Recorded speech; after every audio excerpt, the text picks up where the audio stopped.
हमें हमेशा कहा जाता है कि बेटा पढ़ाई करो, मेहनत करो, ताकि तुम्हें एक अच्छी नौकरी मिले और तुम अच्छे पैसे कमा सको। पर अगर जब अंत में पैसा ही कमाना है, तो फिर हमें पैसों की समझ स्कूल में ही क्यों नहीं सिखाई जाती?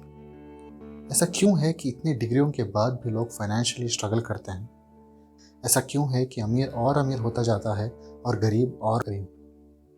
ऐसी क्या चीज़ है जिसके बारे में अमीरों को पता है और गरीबों को नहीं? वैसे ये सारे सवाल मेरे नहीं हैं। ये सारे सवाल और उनके जवाब लिखे, पूछे और बताए गए हैं रॉबर्ट कियोसाकी द्वारा उनकी बेस्ट सेलर किताब रिच डैड पुअर डैड में। चलो शुरू करते हैं। 9 साल का रॉबर्ट और उसका बेस्ट फ्रेंड माइक बहुत दुखी थे क्योंकि इन दोनों को उनके अमीर क्लासमेट्स ने पार्टी में इनवाइट नहीं किया था। वो गुस्से से अपने पिता के पास गया, जो कि एक टीचर थे, और पूछा कि पापा, अमीर कैसे बनते हैं? उसके पिताजी ने कहा, अगर तुम्हें अमीर बनना है बेटा, तुम्हें यह सीखना होगा कि पैसे कैसे कमाया जाए। रॉबर्ट ने फिर पूछा, पैसे कैसे कमाते हैं पापा? और उनके पिताजी ने कहा, अपने दिमाग का इस्तेमाल करो बेटा, मुझसे ना पूछो। पर थोड़ी देर बाद बच्चों का जोश देखकर उन्होंने कहा, अगर तुम्हें सही मायने में अमीर बनना है तो तुम तुम्हारे बेस्ट फ्रेंड माइक के पिताजी से क्यों नहीं बात करते, जो कि एक बिजनेसमैन है और सुना है कि काफ़ी जल्द बहुत अमीर बन जाएंगे। और इस प्रकार रॉबर्ट को उनके दूसरे पिता यानी द रिच डैड मिले।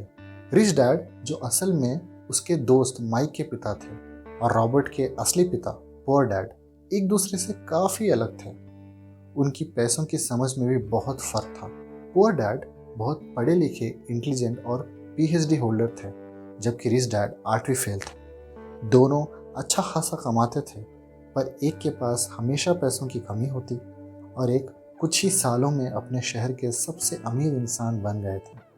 दोनों अच्छी एजुकेशन पाने के लिए हमेशा इंकरेज तो करते, पर एक कहते कि पढ़ाई करो ताकि तुम्हें अच्छी कंपनी में जॉब मिल सके। दूसरे कहते पढ़ाई करो ताकि तुम दूसरों को नौकरी प्रदान कर सको। एक कहते पैसों का होना सारे मुसीबतों की जड़ है। दूसरे कहते पैसों का ना होना सारे मुसीबतों की जड़ है। एक कहते कि मैं वो चीज़ नहीं खरीद सकता, मुझसे ना पूछो। दूसरे ये जोर देते कि खुद से पूछो कि ये चीज़ तुम कैसे खरीद सकते हो। एक कहते बिल्कुल भी रिस्क ना लो। दूसरे कहते रिस्क को मैनेज करना सीखो। एक कहते मैं अमीर नहीं हूँ क्योंकि मुझे मेरे परिवार की परवरिश करनी है। दूसरे कहते क्योंकि मुझे मेरे परिवार की परवरिश करनी है, इसलिए मुझे अमीर बनना है। रॉबर्ट बहुत कंफ्यूज थे कि किसकी सुने और किसकी माने, पर क्योंकि उन्हें अमीर बनना था तो 9 साल की उम्र में उन्होंने ये डिसाइड किया कि वो आज से अपने रिच डैड की सुनेंगे और अपने असली पिता यानी पुअर डैड की बातों को नहीं मानेंगे।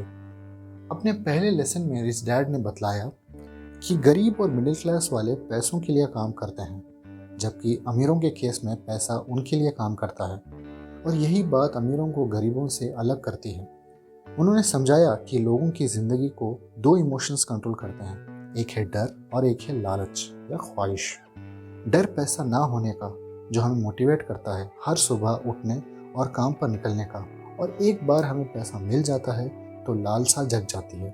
हम सोचने लग जाते हैं उन सारी चीज़ों के बारे में जो हम इस पैसे से खरीद सकते हैं, और इसी वजह से एक पैटर्न सा सेट हो जाता है। उठो, काम करो और अपने बिल्स पे करो। उठो, काम करो और अपने बिल्स पे करो।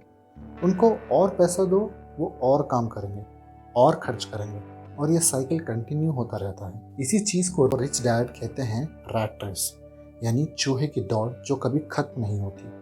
और इससे कैसे छुटकारा पाया जाए, इसके लिए रिच डैड कहते हैं कि हमें फाइनेंशियल लिटरेसी यानी कि पैसों की समझ की कला को सीखना होगा। कई लोग समझ नहीं पाते कि तुम कितना कमाते हो वो मैटर नहीं करता।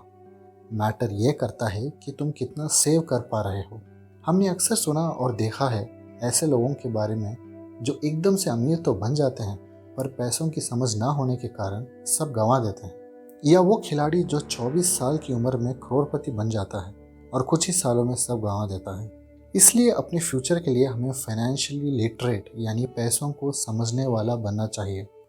और सबसे पहला रूल फाइनेंशियल लिटरेसी का यह है कि एसेट यानी संपत्ति और लायबिलिटी यानी कर्जा के बीच में फ़र्क को जानना। रिच डैड हमेशा कहते थे कि अमीर लोग एसेट खरीदते हैं और गरीब या मिडिल क्लास लायबिलिटीज़ को खरीदते हैं, ये सोचकर कि वो एसेट्स हैं। और यही हमारे सबसे पहली ड्यूटी है कि इस फ़र्क को पहचानना और सिर्फ एसेट्स को खरीदना। और बस इतनी सी बात है। और यही तो प्रॉब्लम है कि लोग सरल भाषा को समझने से इनकार करते हैं।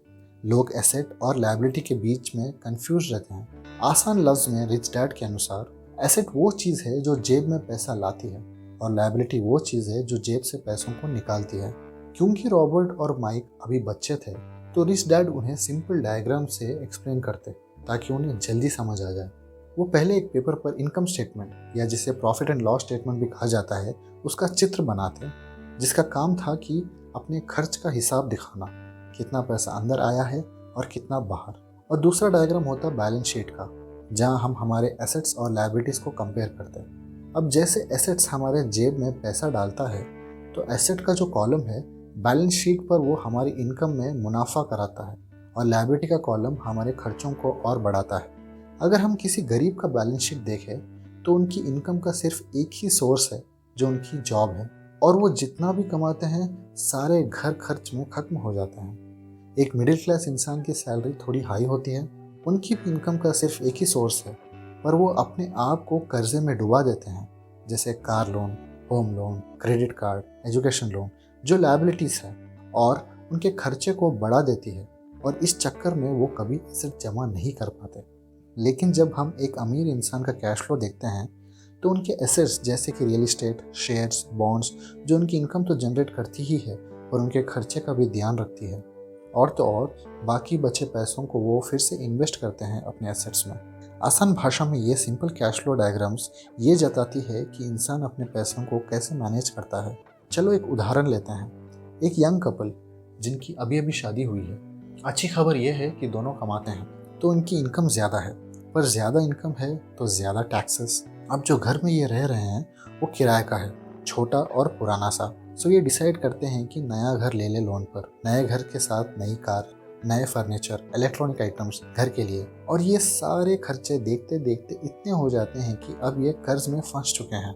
थोड़े दिनों में एक नन्हा मुन्ना भी इनकी दुनिया में आएगा और यही साइकिल कंटिन्यू होता रहेगा। रिच डैड कहते थे कि एक इंसान भले ही पढ़ा लिखा और समझदार हो पर पैसों के मामले में बिल्कुल अनपढ़ हो सकता है। जैसे कि रॉबर्ट के पुअर डैड उन्हें एक दिन कहते हैं कि ये घर जिसमें हम रहते हैं ये मेरी सबसे बड़ी इन्वेस्टमेंट है। पर इस डैड का कहना था कि अगर तुम ये सोचते हो कि घर ही तुम्हारी सबसे बड़ी इन्वेस्टमेंट है तो तुम बड़ी मुसीबत में हो, क्योंकि जितना बड़ा घर होगा उतने ही खर्चे होंगे, प्रॉपर्टी टैक्स से लेकर लोन और मेंटेनेंस तक। और यही फ़र्क है अमीरों में और मिडिल क्लास या गरीबों में। अमीर लोग घर, बंगला, गाड़ी सबसे आखिर में खरीदते हैं और मिडिल क्लास अमीर दिखने के चक्कर में ये चीज़ें सबसे पहले खरीद लेते हैं और कर्ज में डूब जाते हैं। एसेट और लायबिलिटी के अलावा रिच डैड का वेल्थ यानी धन को लेकर अपनी खुद की डेफिनेशन थी। वो एक कहावत बार बार कहते थे, धनी इंसान की ताकत यह है कि वो कितने दिन अपना जीवन गुजार सकता है। यानी अगर आज वो काम करना बंद कर दे तो आगे के कितने दिन अपने निकाल सकता है बिना कोई जॉब किए। उदाहरण के लिए समझो कि मैं अपने एसेट्स या संपत्ति से 1000 रुपये कमाता हूँ पर मेरे खर्चे 2000 के हैं। इसका मतलब मैं धनी नहीं हूँ। जिस दिन मेरे संपत्ति से मेरे खर्चे निकल जाएंगे उस दिन मैं सही मायनों में धनी कहलाऊंगा। मतलब कि मैं अब आत्मनिर्भर हूँ। इसका ये मतलब है कि हर अमीर इंसान धनी नहीं होता और हर धनी इंसान अमीर नहीं होता। मैटर ये करता है कि बिना अपनी जॉब के मैं कितने दिन गुजारा कर सकता हूँ। एक और इम्पॉर्टेंट लेसन रिच डैड ने जो रॉबर्ट को सिखाया है वो था माइंडिंग योर ओन बिजनेस, यानी एक साइड इनकम मेंटेन रखना, चाहे वो कोई बिजनेस हो या एसेट्स यानी संपत्ति जो रेगुलर इनकम जनरेट करे। हमारी स्कूल और सिस्टम का प्रॉब्लम यह है कि हम वही बनते हैं जिसकी हम पढ़ाई करते हैं। जैसे अगर आप कुकिंग सीखते हो तो आप शेफ़ बनते हो, लॉ पढ़ते हो तो वकील, MBBS से डॉक्टर, BTech से इंजीनियर, जो कि अच्छा है और बहुत ज़रूरी भी। बट बहुत से लोग ये कामों में इतने बिजी हो जाते हैं कि वो भूल जाते हैं to mind their own business. पूरी ज़िंदगी किसी और के बिजनेस में लगा देते हैं और अपनी दिन रात मेहनत से किसी और को अमीर बनाने में लग जाते हैं। सोचो कल को किसी कारण आप नौकरी गंवा बैठो, तब क्या करोगे? इसलिए हमें फाइनेंशियली सिक्योर बनना होगा और उसके लिए साइड इनकम का होना बहुत ज़रूरी है। और अगर तुम इस चीज़ को हासिल कर लो तो तुम्हें अपनी सैलरी बढ़ाने या प्रमोशन के लिए बॉस के पीछे नहीं पड़ना होगा। तुम्हारे पैसिव इनकम के लिए एसेट्स ये हो सकते हैं, जैसे कोई बिजनेस जहां तुम्हारी प्रेजेंस की ज़रूरत ना हो, जैसे कोई घर या दुकान किराए पर देना, bonds, mutual funds, stocks, shares, intellectual property जैसे music, art, script, patents. Financial literacy के बारे में रिच डैड ये भी कहा करते थे, तुम्हारा या किसी का भी सबसे कीमती एसेट उसका दिमाग होता है। अगर उसको सही से ट्रेन करोगे तो एक दिन बहुत धनी बनोगे। उन्होंने कभी शॉर्टकट पर भरोसा नहीं किया। उन्होंने हमेशा सीखते रहने और अपनी फाइनेंशियल इंटेलिजेंस यानी पैसों की समझ को सुधारने का बढ़ावा दिया, जिनकी 4 मेन टेक्निक है। पहली, अकाउंटिंग, जिसका मतलब है नंबर्स की समझ। दूसरा, इन्वेस्टिंग, माने एसेट खरीदो और उनमें इन्वेस्ट करो।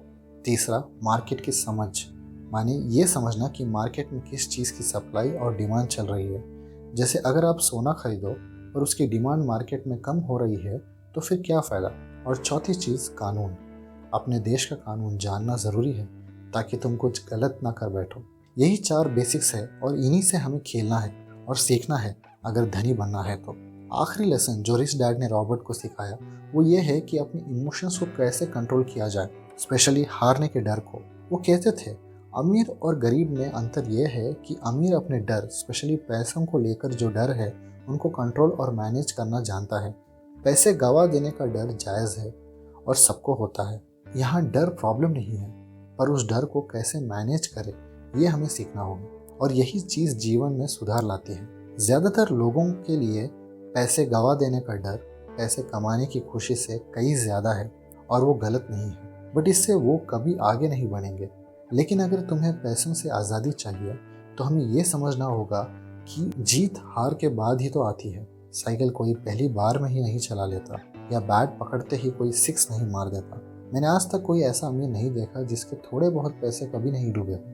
एसेट्स या संपत्ति बनाना बहुत आसान है, इसके लिए ज़्यादा समझ की ज़रूरत नहीं, ज़्यादा पढ़ाई की भी नहीं। कोई 5वीं पास का बच्चा जिसको मैथ्स आता है वो भी कर सकता है। रिच डैड 8वीं फेल थे, वो फिर भी अपने देश के सबसे अमीर आदमियों में से एक थे।